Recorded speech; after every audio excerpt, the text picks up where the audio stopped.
ہمارے بزرگ ساتھی فوت ہو گئے تو ان کا بیٹا پی آئی اے میں کیپٹن تھا، جہاز اڑاتا تھا. تو انہوں نے کہا بیٹا نماز پڑھ لیا کر. کہا ابا فرصت نہیں ملتی، بہت کام ہوتا ہے. کہا اچھا چلو نماز کے وقت ایک آدمی کو دعوت دے دیا کر، 5 نمازیں ہیں، 5 دفعہ دعوت دے دیا کر. وہ کہنے لگا میں دعوت دوں؟ خود تو میں پڑھتا نہیں، دوسرے کو کیسے دعوت دوں؟ کہا بیٹا ایک تو میری مان لے، نماز کا انکار کیا ہے تو یہ تو مان لے کہ چلو کسی کو کہہ دیا کر کہ بھائی نماز پڑھا کرو. کہا چلو یہ تو آسان ہے، میں کہہ دوں گا. تو اس نے اپنے ابا کی بات مان لی، ہر نماز پہ 1-2 کو کہہ دیتا بھائی نماز پڑھا کرو. اس کے والد فوج میں جرنیل تھے، یہ کیپٹن تھا، دونوں کی ملاقات نہیں ہوئی. 6 مہینے بعد باپ بیٹا کی ملاقات ہوئی تو دیکھا تو کپتان صاحب کی داڑھی بھی اور ماتھے پہ محراب بھی. انہوں نے کہا بیٹا یہ کیا ہوا؟ کہا آپ نے مجھے پھنسا دیا. وہ جب میں لوگوں کو کہتا رہا تو میرے اپنے اوپر اثر ہونا شروع ہو گیا کہ میں اپنے آپ کو ملامت کرنے لگا کہ اوروں کو تو کہہ رہا ہے، خود تو پڑھتا نہیں. کہا اس نے مجھے کھڑا کیا اور میں نماز پہ آیا. پھر ایک دن شیو کرنے لگا، شیشے میں کھڑا دیکھ رہا تھا تو میں نے کہا جب اللہ کو سجدہ کر رہا ہوں تو چہرے پہ نبی کی سنت بھی ہونی چاہیے. تو میں نے سیفٹی بھی پھینک دی، میں داڑھی بھی رکھ لی. تو تبلیغ کا کام کرتے رہنا، ہم فرشتے نہیں بن سکتے. ایک دفعہ ایک آدمی نے میرے اوپر بڑی چڑھائی کی، تم تبلیغ والے منافق ہو، کہتے کچھ ہو کرتے کچھ ہو، تمہارے قول اور فعل میں بہت فرق بہت. جب ان کا غصہ اتر گیا تو میں نے ان سے کہا بھائی 100 نمبر تو اللہ نے بھی نہیں مانگے، آپ کیوں مانگتے ہو؟ اللہ نے کہا ہے فمن ثقلت موازینہ، جس کی نیکیاں بڑھ جائیں گی گناہ تھوڑے ہوں گے تو پاس کر دوں گی. تو 100 نمبر تو اللہ نے بھی نہیں کہا کہ ایک گناہ تیرے کھاتے میں نہیں ہونا چاہیے. 100/100 نمبر لے گا تو جنت دوں گا، نہیں تو ریپٹ مار کے جہنم میں ڈالوں گا. تو 100 نمبر تو اللہ بھی نہیں مانگتا. اسے پتہ ہے میرا بندہ کمزور ہے، کبھی گناہ کرے گا کبھی نیکی کرے گا. تو وہ کہتا ہے جس کے پاس 51 نیکیاں ہوئیں اور 50 گناہ ہوئے تولوں گا تو 51 جھک جائیں گے نا، 50 معاف. مثال دے رہا ہوں. ہمارے علاقے میں ایک زمیندار تھے، وہ ذکر بھی بہت کرتے تھے، گالیاں بھی بہت دیتے. ادھر سبحان اللہ تیرے فلانے، الحمدللہ کے ساتھ ایک پھکڑ تولتے تھے. ساری زندگی وہ ایسا ہی کرتے رہے.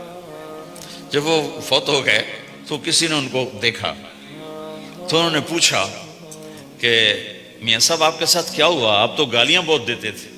خود انہوں نے پوچھ رہے آپ تو گالیاں بہت دیتے تھے تو آپ کے ساتھ کیا ہوا؟ کہ اللہ تعالیٰ نے میرے ذکر اور میری گالیوں کو تولا تو میرا ذکر بڑھ گیا تو میری بخشش ہو گئی. اللہ نے بھی کاؤنٹنگ رکھی ہے، پرفیکشن مانگی ہی نہیں. اگر اللہ پرفیکشن مانگتا تو پھر آپ کہتے تم کرتے کچھ ہو کہتے کچھ ہو. اگر میں کہتا صحیح ہوں تو ایک نیکی تو کر رہا ہوں، اور کرتا نہیں ہوں تو ایک گناہ کر رہا ہوں. کیا پتا میرا رب میرے کہنے کے طفیل میرے نہ کرنے کو معاف کر دے. بس ایک صورت میں ہے کام خطرناک کہ اگر میں اس کہنے سننے کو اپنی دنیا بنانے کا ذریعہ بنا لوں پھر خطرناک ہے. تأمرون الناس بالبر وتنسون انفسکم وانتم تتلون الکتاب، وہ یہ آیت ہے. لیکن اگر میرے اندر اخلاص ہے تو پھر میں انسان ہوں، کبھی اچھا کروں گا کبھی برا کروں گا، لیکن میرے ذمہ صدا لگانا ہے. تو بھائیو اس تبلیغ کے کام کو کرتے رہنا. اس سے ایمان بنتا ہے، ایمان سے دین وجود میں آتا ہے. دین کے 2 حصے ہیں، ایک عبادات ہے جس میں نماز سب سے اہم ہے. پھیری پہ ہو گھر پہ ہو نماز نہ چھوڑو. رمضان کے روزے ہیں، اللہ پھر رزق زیادہ دے دے، حج کرو، زکوٰۃ دو.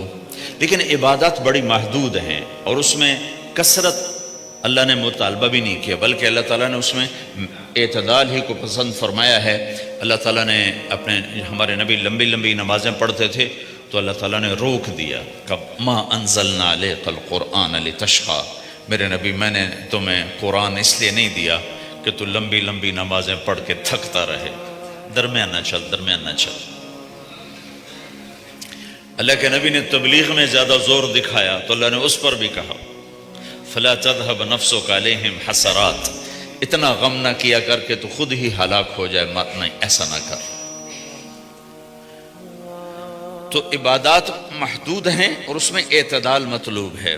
سارا دن مصلی پہ بیٹھنا یہ اللہ نہیں دیکھنا چاہتا، اللہ یہ دیکھنا چاہتا ہے کہ تو باہر جا تاکہ میں دیکھوں کہ اب تو کیا کرتا ہے۔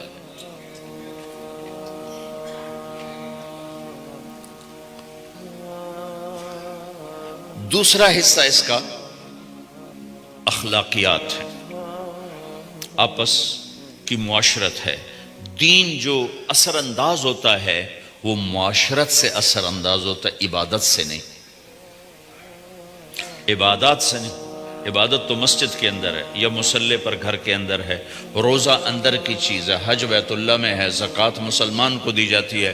تو دنیا میں دین پھیلنے کے لیے اور اپنوں کو دین کے قریب کرنے کے لیے جو سب سے بڑا عمل ہے وہ بھائیو اچھے اخلاق ہے۔ یہ دوسرا حصہ میں آج بیان کرنا چاہتا ہوں۔ اللہ کے نبی نے فرمایا ایو عرل اسلام اوثق، مجھے بتاؤ اسلام کا سب سے مضبوط عمل کیا ہے؟ تو صحابہ نے کہا الجہاد، یا رسول اللہ جہاد۔ اسلام کا سب سے مضبوط عمل کیا ہے؟ صحابہ نے کہا جہاد۔ تو آپ نے کہا وحسن وما هو به، ہاں جہاد بہت اچھا عمل ہے لیکن سب سے بڑا عمل نہیں ہے، سب سے مضبوط عمل نہیں ہے۔ انہوں نے کہا جی الصلاۃ، نماز۔ تو ہم نے کہا ہاں وحسنۃ وما هي بها، نماز بھی بہت اچھی چیز ہے لیکن وہ نہیں جو میں پوچھ رہا ہوں، سب سے اعلیٰ، سب سے اوپر، سب سے مضبوط نہیں۔ پھر انہوں نے کہا جی الحج، حج۔ تو آپ نے کہا حج بھی بہت اچھا عمل ہے لیکن وہ نہیں جو میں نے پوچھا ہے۔ پھر صحابہ نے کہا جی روزہ، آپ کا روزہ بھی بہت اچھا ہے لیکن وہ نہیں جو میں نے پوچھا ہے۔ تو پھر صحابہ نے کہا یا رسول اللہ پھر آپ ہی بتائیں، ہمیں تو نہیں پتا۔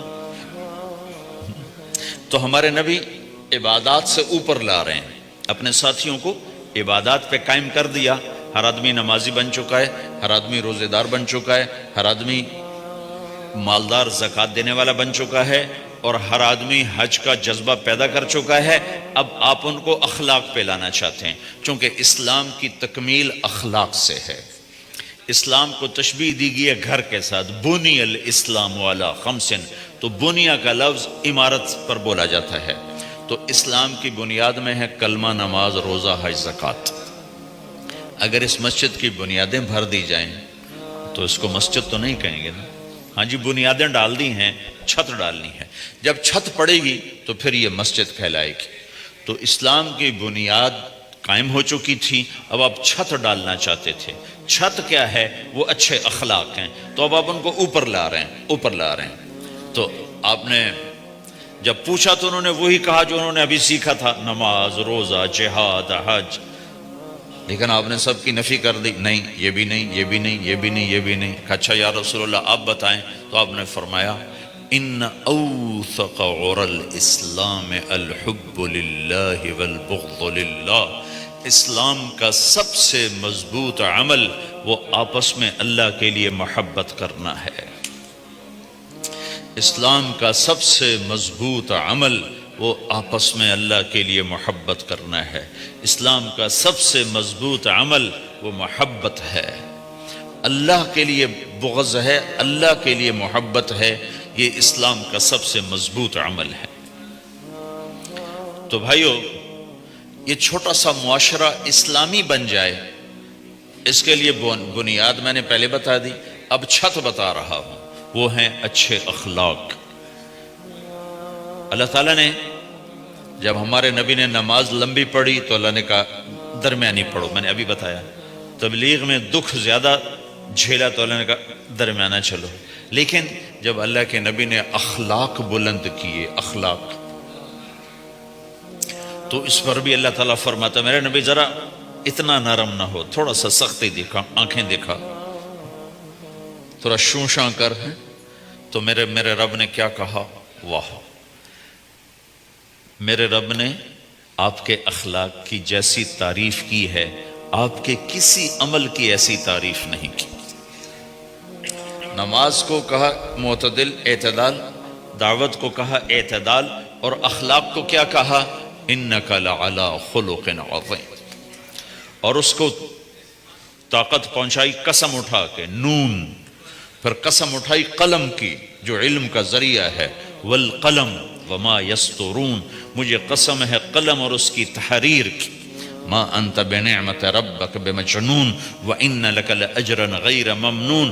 ان دو آیتوں کو چھوڑ کر اگلی جو آیت آ رہی وانک لعلی خلق عظیم، اے میرے محبوب میں قسم اٹھاتا ہوں قلم اور اس کی تحریر کی، تیرے اخلاق بڑے عالی شان ہیں۔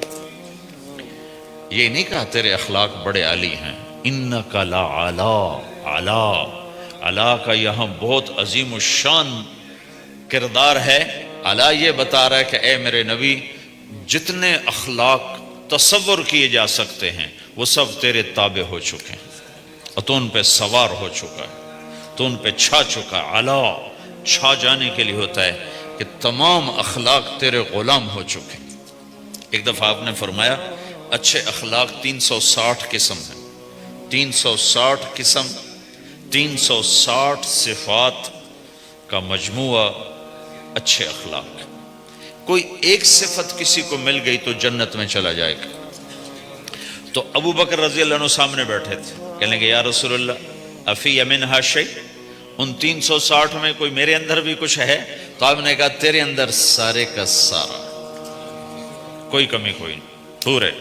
یہ آپ نے اور کسی کو نہیں کہا، صرف آپ نے یہ ابو بکر سے فرمایا کہ ابو بکر تیرے اندر پورے اخلاق 360۔ تو بھائیو، آپس کی محبت اور اچھے اخلاق یہ اسلام کا سب سے چوٹی کا سبق، سب سے اعلیٰ درجے کا سبق۔ اب ایک حدیث میں جو حدیث جبریل کہلاتی ہے، وہ انسانی شکل میں آ کر پوچھتے ہیں یا رسول اللہ اسلام کیا ہے؟ تو آپ کہتے ہیں کلمہ، نماز، روزہ، حج، زکوٰۃ، یہ اسلام ہے۔